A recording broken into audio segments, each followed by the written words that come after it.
Donc aujourd'hui, nous avons la chance d'accueillir Madame Catherine Zana, qui est coordinatrice de l'action sociale, ainsi que Madame Christine Jugeot, coordinatrice du comité.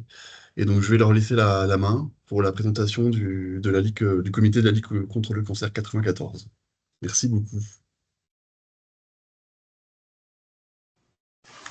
Eh bien, merci. Bonjour à toutes et à tous d'être là cet après-midi.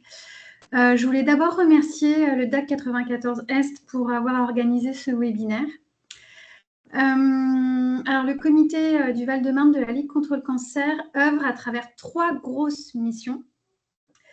En l'occurrence, le financement de projets de recherche, la prévention également, et puis l'accompagnement des personnes malades et des proches.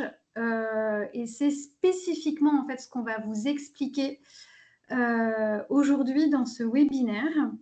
Donc, je vais laisser Catherine, ma collaboratrice, prendre la main, sachant que sur l'accompagnement des personnes malades, il y a 2 grosses entités, à savoir les aides d'une part, accordées ou non lors d'une commission sociale, et les soins de support. Donc, je vais laisser Catherine vous exposer un petit peu déjà tout ce qui concerne les aides. Alors, donc, on va commencer par tout ce qui est aide financière. Et après, je vous parlerai des soins de support qu'on propose pour les personnes malades en cours de traitement. Donc, sur les aides financières, donc, on a une commission sociale. Florian, vous pouvez passer la première slide, s'il vous plaît? Alors, donc voilà, donc on a une commission sociale qui se réunit une fois par mois. Donc, en fait, c'est pour les personnes qui sont malades, qui résident le Val-de-Marne.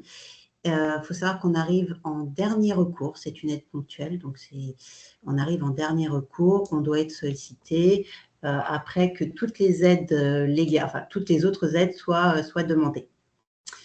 Donc, il faut que la personne réside le Val-de-Marne, il faut qu'elle soit malade en cours de traitement. On a un plafond de 1 000 €, donc c'est par année. Au niveau des aides, donc on a 4 types d'aides. On a une aide financière. Donc, je vous les énumère. Après, je vous expliquerai chaque aide, comment ça se passe. Donc, on a des aides financières, des aides ménagères en sortie d'hospitalisation, en non-sortie d'hospitalisation et des gardes d'enfants. On fait pas d'aide directe à la personne. On ne fait pas d'aide alimentaire. Pour tout ce qui est obsèques non plus. En tout cas, le Val-de-Marne. Après, il y a la Ligue dans tous les autres départements. Là, c'est vraiment spécifique au Val-de-Marne. Voilà. On va passer à... Donc, la première... Donc c'est une fois par mois. Donc, comment sont faites les demandes? Donc, chaque demande, on les reçoit tout le long, tout le temps. Il n'y a pas de c'est au fil du mois. Elles sont envoyées par courrier ou par mail. Voilà. Alors, on demande que chaque personne qui nous sollicite rencontre quelqu'un du service social. Donc, ce n'est pas la personne malade qui fait la demande, c'est un travailleur social. Pourquoi? Parce que, comme je vous ai dit, nous, on arrive en dernier recours. Donc, il faut que toutes les autres aides qui sont possibles pour la personne soient sollicitées. Ce que la personne elle-même ne pourra pas faire parce qu'elle ne connaît pas forcément tous ses droits. Donc, voilà, il faut que ça soit un travailleur social qui fasse la demande avec la personne. Voilà. Alors, ça c'est bien de le préciser. En fait, sur chaque document, c'est indiqué, mais on ne fait pas attention. On est en partenariat avec la CRAMIF. Donc, chaque dossier qu'on reçoit, qu'il soit accepté ou refusé, il y a un signalement CRAMIF qui est fait. Donc, CRAMIF, Service social de l'assurance maladie, qui prend le relais, donc qui contacte cette personne et qui regardent si eux, de leur côté, il y a des choses qui peuvent être mises en place. Voilà. Slide suivant, s'il vous plaît, Florian. Si je vais trop vite, vous me dites.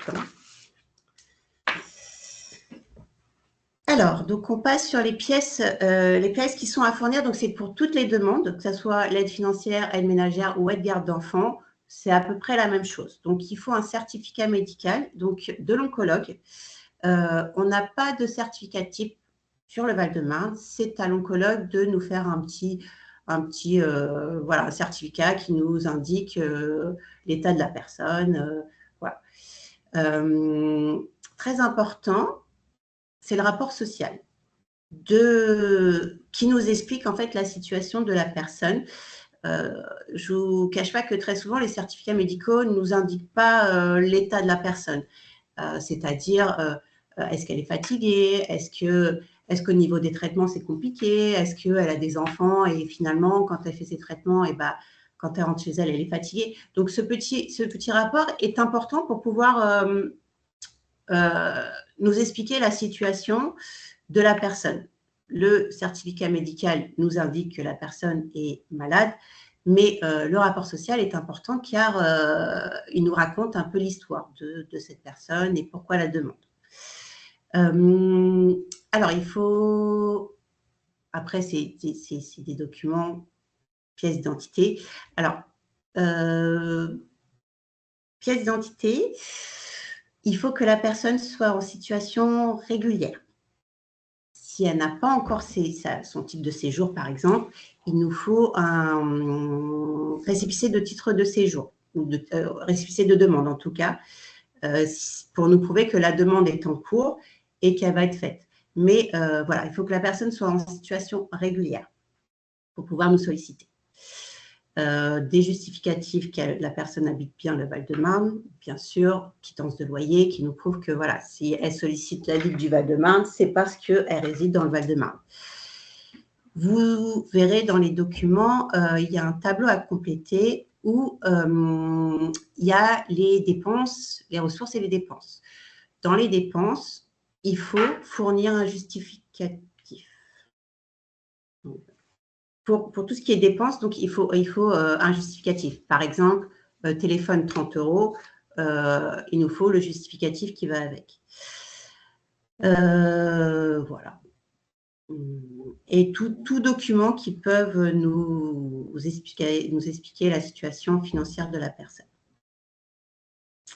Voilà. Donc, on va passer à notre première aide, donc c'est l'aide financière. Donc, comme je vous ai dit, on ne fait pas d'aide directe à la personne, pas d'aide alimentaire. La plupart du temps, les demandes qui sont vues en commission sont des aides au loyer.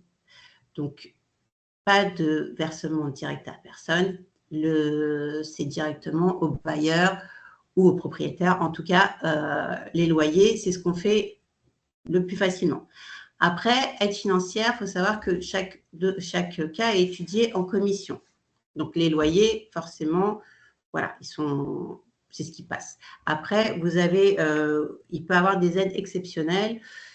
Par exemple, je ne sais pas, quelqu'un doit rentrer, s'est fait hospitaliser, a besoin d'équipement pour la maison, on peut, mais il faut que ça soit avec des factures libellées au nom de la Ligue contre le cancer.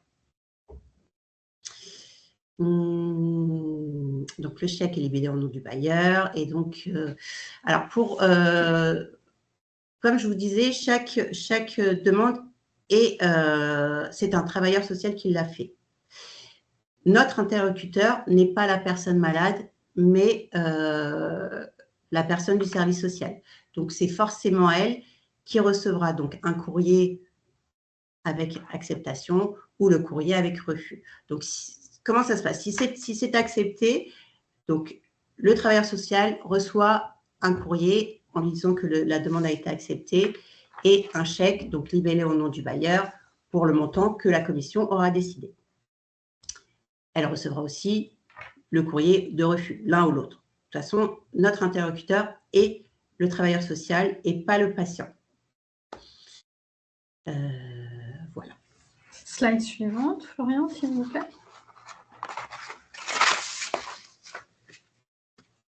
Alors, on a deux types d'aides ménagères.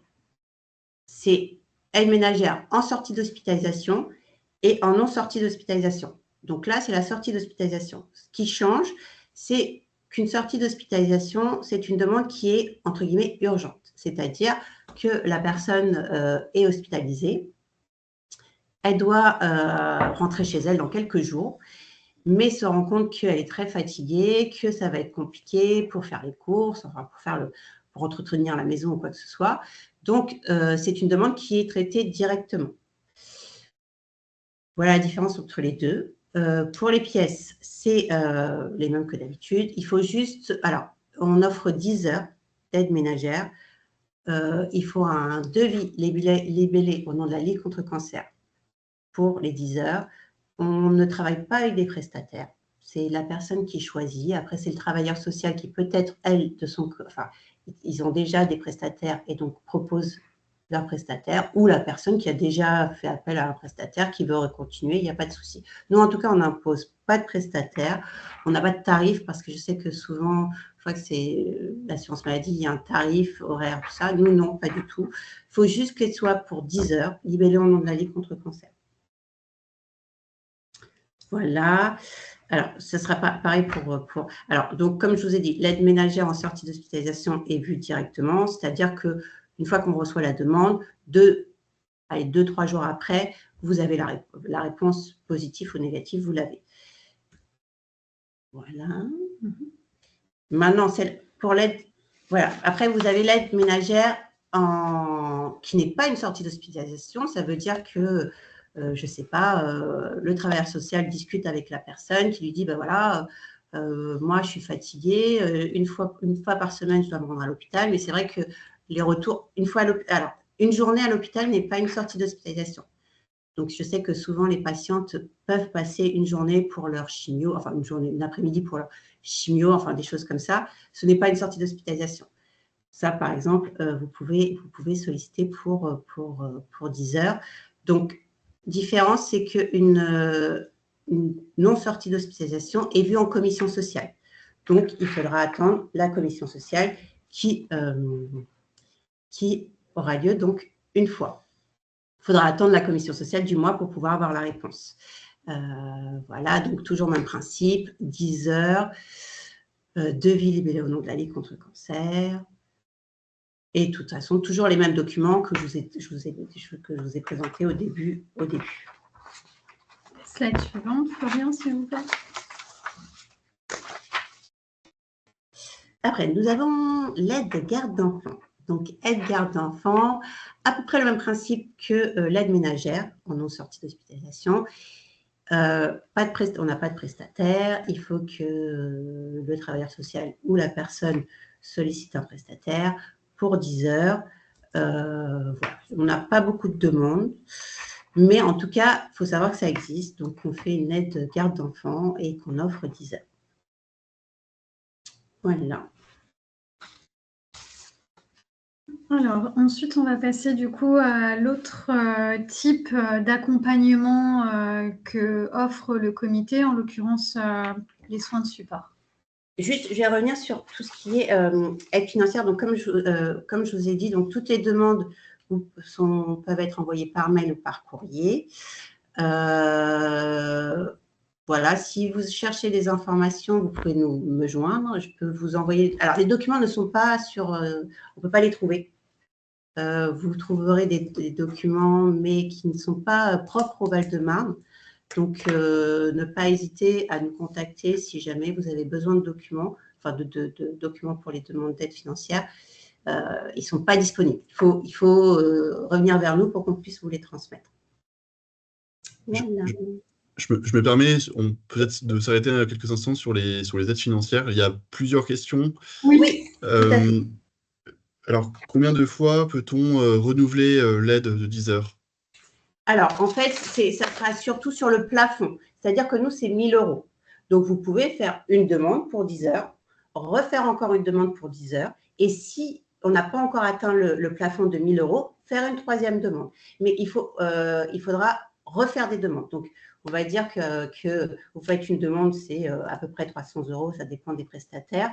Vous pouvez nous redemander pour une autre aide ménagère 10 heures, mais il faut refaire une demande. En fait, il faut pas que ça dépasse le plafond de 1 000 €. Sur toutes les demandes. Après, oui, vous pouvez cumuler l'aide financière et l'aide ménagère. Il faut juste que le plafond ne dépasse pas les 1 000 €. D'accord.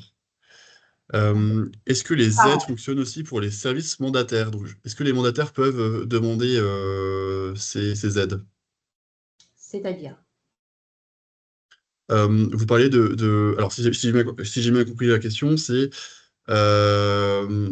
vous parliez, il faut que ce soit un assistant social qui fasse la demande, ou alors on peut ouvrir à d'autres professionnels du social. Alors, si la personne est capable de pouvoir suivre la personne, oui. Il faut savoir qu'il faut pouvoir compléter la demande, pouvoir avoir que la personne malade ait un suivi. Faut pouvoir récupérer le certificat médical, ce qui peut être compliqué. Les médecins sont un peu réticents à faire en tout cas, les oncologues sont réticents à faire des certificats médicaux, mais oui, pas de problème. Ok. Si la personne malade peut être suivie par cette personne, il n'y a pas de souci. Ok. En fait, il faut un point de contact. Je Oui. parle sous le contrôle de Catherine, mais il faut un point de contact fiable et régulier pour qu'il y ait une transmission de justificatifs, une transmission de pièces, une transmission de documents et que ça arrive finalement à la personne potentiellement bénéficiaire. Donc, qu'elle soit mandataire ou assistante sociale d'un CCS ou assistante sociale du centre hospitalier, peu importe. En fait, il faut un point de contact professionnel. D'accord. Voilà. Je crois qu'il y avait d'autres questions dans le chat. Oui, alors, sous quel délai peut-on envoyer la demande d'aide ménagère en sortie d'hospitalisation? Par mail ou par courrier. Mail plus rapide. Mais oui, par mail, ce sera plus rapide que par courrier. En sachant que si c'est une sortie d'hospitalisation, comme j'ai dit, c'est un peu, entre guillemets, urgent. Donc, par mail, il n'y a pas de souci. Mais toutes les demandes peuvent être envoyées par mail. Il n'y a pas de problème. Et ça fonctionnera, par exemple, si la personne est sortie après 3 jours de sortie d'hospitalisation? En fait, il faudra juste fournir, je ne me rappelle plus du document. Un bulletin de sortie? Oui, c'est ça. Hospitalisation. Voilà, c'est ça, exactement. Donc, qui nous indique que la personne. Après, il faut que qu'elle soit datée de moins de 2 mois. Donc, si c'est dans les 2 mois après sa sortie, il n'y a pas de souci. Ça peut passer en sortie d'hospitalisation. Ok. C'est la remarque ensuite, le patient n'a pas toujours les documents avec lui lors de son hospitalisation, donc il a 2 mois pour fournir les documents ensuite, c'est noté. Oui. Alors, oui, bien sûr. Alors, pourriez-vous nous transmettre les PowerPoint alors après le webinaire, donc à la fois la visio, les PowerPoint et les documents vous seront partagés directement, soit par mail, soit sur le site Maillage 94. Est-ce qu'il y avait d'autres questions sur tout ce qui est commission sociale et aide? Il y a encore quelques questions. Alors, la personne malade peut-elle demander plusieurs fois l'aide de 1 000 € ou ce n'est qu'une seule fois dans sa vie, par cancer ou par an, que l'on peut demander cette aide? Donc, c'est en 1 000 € par personne. C'est sur une année. C'est sur une année. Donc, après la première année, on peut redemander des choses. Tout à fait, c'est ça. C'est 1 000 € par bénéficiaire, toute aide confondue. D'accord. Par an.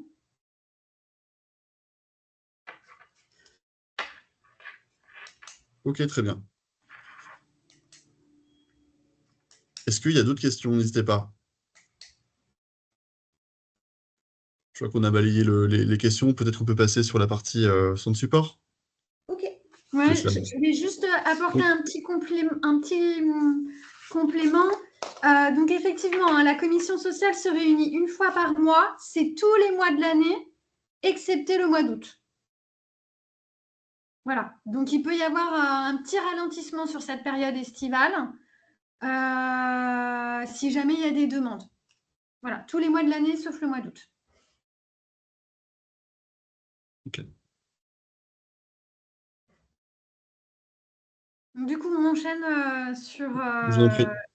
sur un autre type d'accompagnement que sont les soins de support au comité. Je laisse Catherine vous expliquer tout ça. Alors, donc nous proposons dans notre comité, donc en fait, on est à Créteil. On n'a qu'un seul endroit où on propose nos soins de support. Donc, nous, on est à Créteil, 1 rue de Paris à Créteil, et tous nos soins de support ont lieu ici. Donc, c'est pour toute personne habitant le Val-de-Marne en cours de traitement ou 6 mois après les traitements. Mais il faut savoir que la personne doit pouvoir venir à Créteil parce qu'on ne propose pas d'autres soins de support dans d'autres lieux. Donc, c'est vraiment tout a lieu ici à Créteil. Donc, on propose pas mal de soins de support. On a des activités sportives. Donc, on a de la gym douce, on a du yoga, on a de la sophrologie, tout est marqué. Nutrition, art-thérapie, hypnose, sophrologie, ostéopathie, conseil en images, de la gym, je vous ai dit, du chant.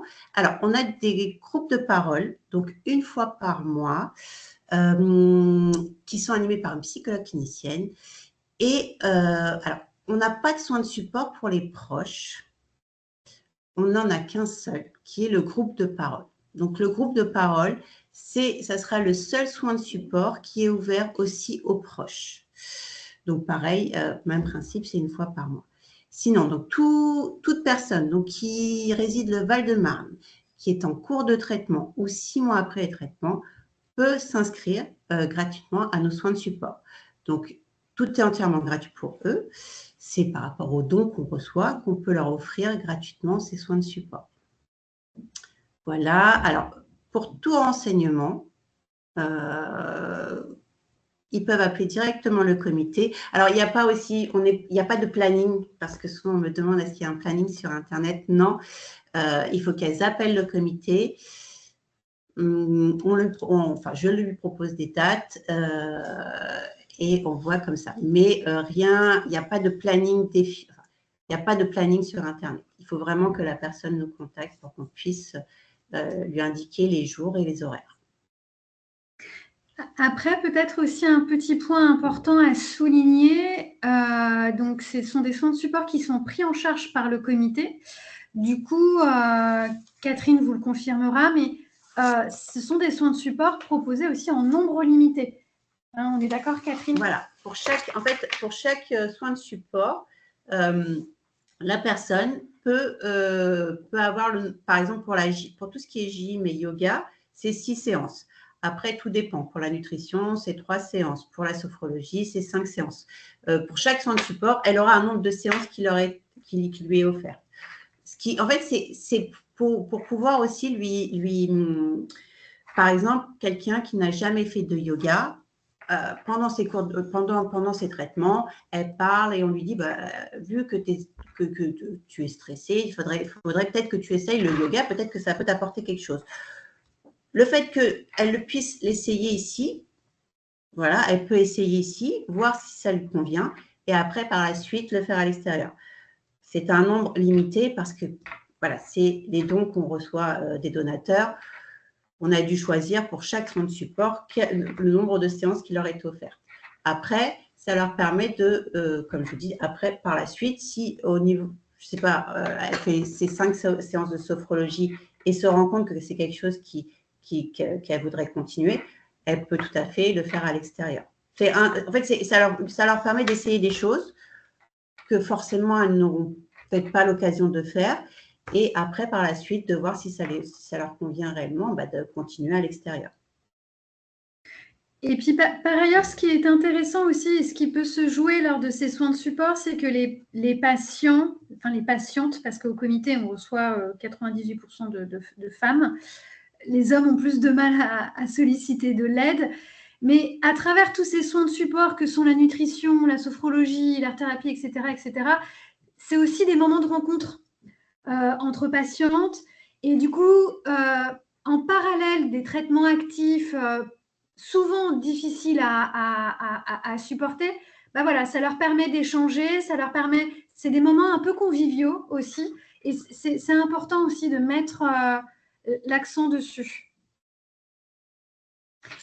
Et juste une dernière chose, un point de vigilance, enfin le comité a un point d'attention vraiment sur les professionnels qu'il fait intervenir au comité dans le cadre de ces soins de support, c'est vraiment des professionnels qui sont compétents et qui sont voilà, diplômés en tant que tels. Hein. On fait très attention à ça. Ça permet à la personne, comme disait Christine, elle a son parcours qui est médical, donc à l'hôpital, tous ces rendez-vous à l'hôpital. Nous, on est vraiment à l'extérieur de l'hôpital, donc nous, on n'est pas du tout dans le monde médical. Quand elles viennent ici, c'est convivial, elles se rencontrent entre elles, elles viennent de différents hôpitaux, elles se rencontrent, elles partagent leurs expériences. Donc, c'est un petit cocon ici pour elles parce que voilà, elles ne sont pas dans le milieu médical. Donc, on sait qu'elles passent énormément de temps à l'hôpital toutes les semaines, enfin, ça dépend des personnes, mais là, c'est un petit cocon qui est vraiment fait pour elles où elles peuvent… on dit elles parce que comme c'est beaucoup de femmes, mais c'est ouvert aux hommes, il n'y a pas de souci. Voilà, c'est vraiment un petit moment de partage parce qu'elles se rencontrent, elles partagent leurs expériences, elles essayent des choses qu'elles n'auront pas forcément l'occasion d'essayer. Alors, il faut savoir qu'en principe, dans les hôpitaux, il y a des soins de support qui sont proposés. Donc, tout dépend des hôpitaux. Mais là, elles ont vraiment un grand panel où elles peuvent vraiment faire tout. Voilà. Et puis, ce qui est intéressant, c'est que quand bien même elles seraient… comment dirais-je, elles bénéficieraient de soins de support à l'hôpital. Une fois que ces soins de support sont faits, si j'ose dire, si le nombre de soins de support est atteint, et ben voilà, nous, on arrive aussi en guise de continuité. Hein, c'est-à-dire qu'il n'y a pas de rupture ou le moins possible sur une prise en charge en hypnothérapie ou en nutrition. On prend le relais, si j'ose dire. Donc, ça peut être aussi intéressant dans ce sens. Voilà.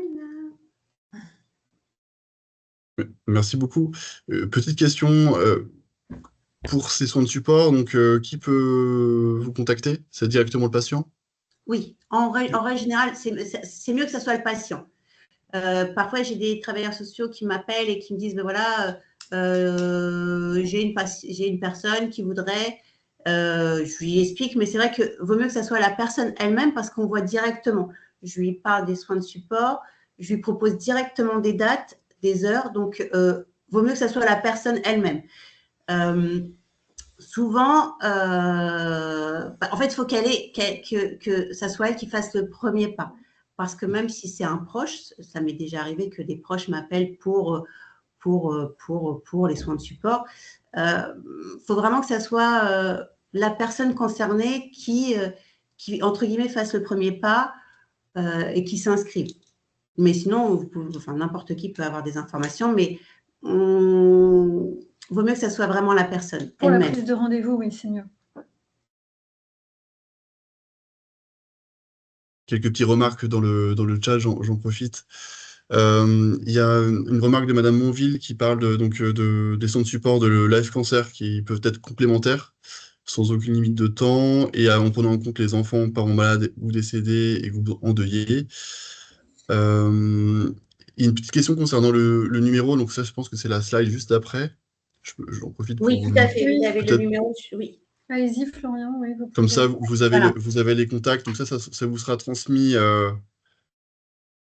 après la présentation. Alors, travaillez-vous avec le service Calypso de l'hôpital Henri Mondor pour les prises en charge externes?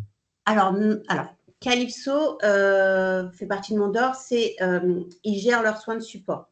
Donc, nous, on a nos soins de support, eux, ils ont leurs soins de support. Bien sûr, toute personne qui est inscrite à Calypso peut venir chez nous et vice-versa. Mais voilà, on travaille en parallèle. Voilà. Mais c'est pas parce qu'en fait, elles peuvent faire tous leurs soins de support à Calypso.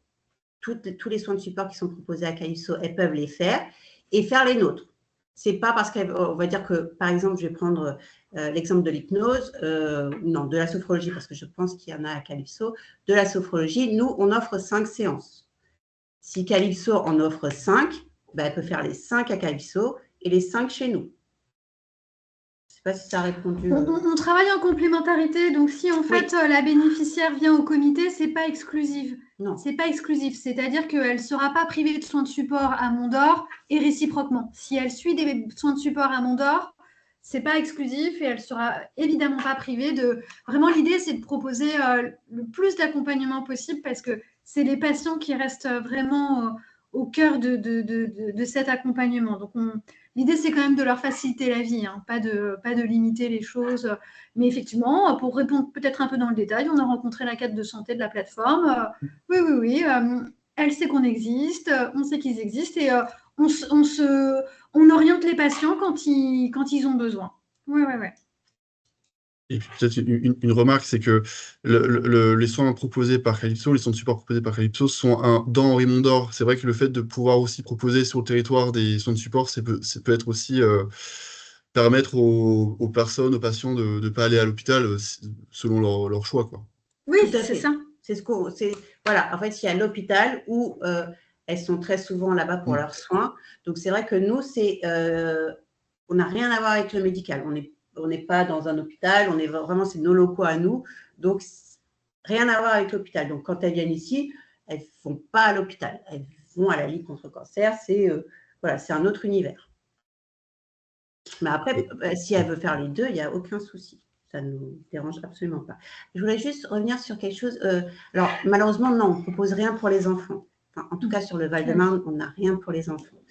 On a pour les proches. Quand je dis enfants, petits-enfants. Hein, parce qu'hier, on nous a dit des… Ah oui, c'était des jeunes adultes, en fait. Voilà, des jeunes adultes. Quand je parle enfants, je parle vraiment des enfants, des mineurs. C'est pas adapté. Les soins de support ne sont pas adaptés pour eux parce que les personnes qui viennent à nos soins de support sont des adultes, des gens majeurs et donc c'est pas. On n'accompagne pas les personnes mineures. Ok, c'est noté. Et alors, une personne sous hormothérapie, est considérée comme une personne en cours de traitement? Non.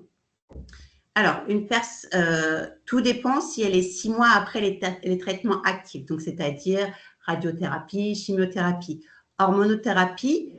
Si c'est dans les 6 mois après les traitements lourds, oui. Après, non. Il faut vraiment que ça soit en cours de traitement lourd ou 6 mois après l'arrêt des traitements lourds. Je pense aux soins de support. Je vais revenir sur la diapo d'avant. Il y avait un petit peu de sport adapté, si je ne dis pas de bêtises, de la gym en tout cas. Oui, tout à fait. Est-ce que vous avez Pardon? Ce qu'on a nommé dans le PowerPoint Gym douce, c'est effectivement l'activité physique adaptée. D'accord.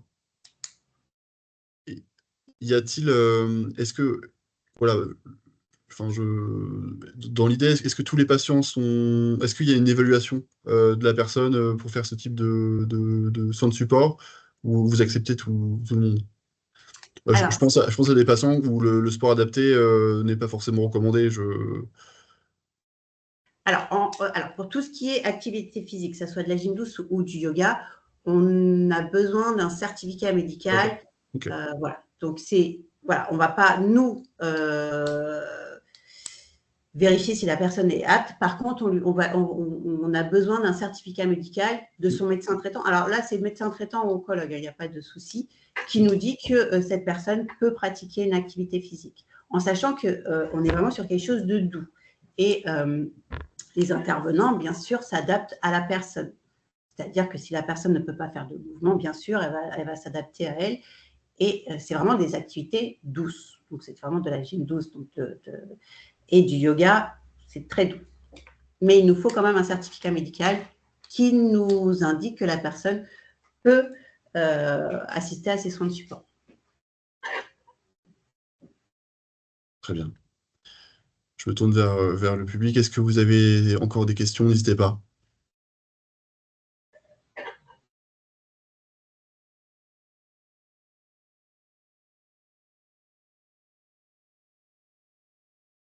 Je vais remettre la diapo avec les coordonnées. Ouais, donc nous sommes ouverts du lundi au vendredi, globalement de 9h à 17h. Et voilà, ce qu'il faut garder en tête, c'est qu'effectivement, il y a les aides, d'une part, qui sont traitées en commission sociale. Pour chaque type d'aide, il y aura un dossier spécifique. Il n'y a pas un dossier commun, c'est un dossier spécifique aux aides financières, un dossier spécifique aux gardes d'enfants, un dossier spécifique aux aides ménagères en sortie de SPI et un dossier spécifique pour les aides ménagères tout court. Donc voilà, et gardez en tête que il faut que la perte de revenus soit quand même directement liée à la maladie. Alors bon, après, effectivement, il y a le fameux rapport social dont Catherine vous a parlé qui permet de l'argumenter, si j'ose dire. Mais voilà, bien avoir ça aussi en tête. Du coup, je pense, Catherine, par exemple, une situation, si on prend un cas très concret, une personne malheureusement touchée par la maladie, mais à la retraite, Catherine, je te laisse. Voilà, il y a des petits cas spécifiques. Voilà, alors, donc oui, il faut que qu'on soit sollicité pour une baisse une baisse financière, c'est-à-dire que quelqu'un qui travaille, qui est actif, qui travaille, va se retrouver en arrêt maladie et une baisse de son salaire. Ouais. Donc, forcément, ça peut engendrer des difficultés sur les loyers, sur d'autres choses. Quelqu'un qui est à la retraite, quoi qu'il en soit, même si elle tombe malade, on va pas, enfin, sa retraite ne sera pas touchée. Ne sera pas impactée, oui. Donc, voilà. Mais après, chaque dossier est étudié. C'est pour ça qu'il nous faut bien le certificat médical, qu'il nous faut le rapport, qu'il nous faut tous les justificatifs qui nous prouvent les dépenses, les ressources et les dépenses. Mais oui, il faut garder en tête que il faut nous solliciter quand il y a une perte de revenus due à la maladie. En fait, on arrive en dernier recours. C'est pour ça que je dis c'est dernier recours, c'est-à-dire que voilà, il faut vraiment que toutes les autres aides soient sollicitées et nous solliciter après.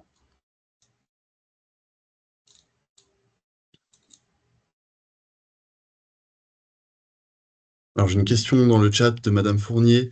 Y a-t-il une présentation sur l'activité de la chargée de prévention de la Ligue et autres missions?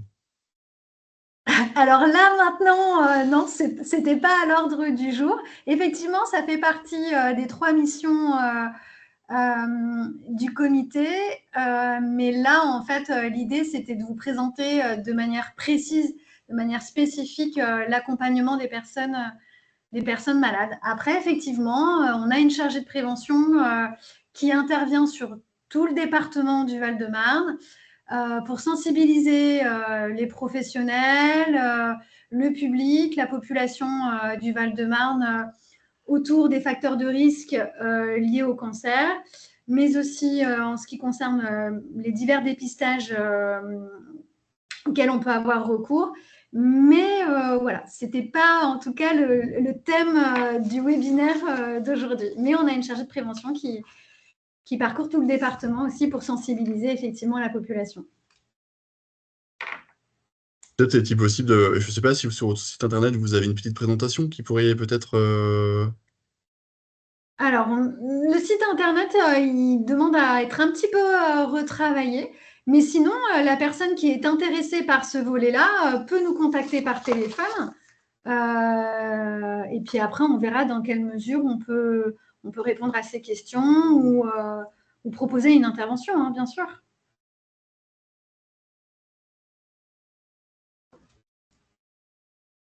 Le message est passé. Est-ce qu'il y a d'autres remarques, d'autres questions? Est-ce que c'était à peu près clair et pour tout le monde ou il y a besoin d'éclaircissement ou... Je vois des hochements de tête, ça a l'air d'être bon. Peut-être pour les personnes présentes, est-ce qu'il y aurait possibilité d'avoir peut-être pour faciliter un peu les demandes, d'avoir les dossiers de demande par type d'aide. Peut-être qu'on peut mettre à disposition aux partenaires. Est-ce que c'est envisageable? Ou vous préférez peut-être qu'on passe par vous? Le mieux, c'est de nous solliciter. Enfin, D'accord. vraiment, Catherine, c'est sa fonction, hein, elle est coordinatrice de l'action sociale, donc elle est complètement disponible. Vous nous envoyez un mail, le mail qui s'affiche là sur la slide, vous nous téléphonez et Catherine est très réactive pour vous envoyer les dossiers, hein. Et comme ça, après, lors de cet échange, en plus, ça permet potentiellement de répondre à des questions. Donc non, on est ouvert. Vous pouvez nous appeler, nous contacter par mail. On vous envoie tout ça très vite. Ah, parfait, merci beaucoup. Bon, bah, si pas de questions, bah, on va clôturer ce webinaire. Merci encore au comité pour votre présentation très claire. Merci aux personnes présentes. Et puis, donc encore une fois, le diapo, la vidéo sera sur notre site internet Magic 94. Donc n'hésitez pas, vous avez aussi les anciennes présentations avec les anciens sujets. Donc pareil, n'hésitez pas à aller sur notre site. Et puis, bah, si besoin, n'hésitez pas, si vous avez des idées, notamment de thématiques, à revenir vers nous. On pourra les traiter. Merci beaucoup.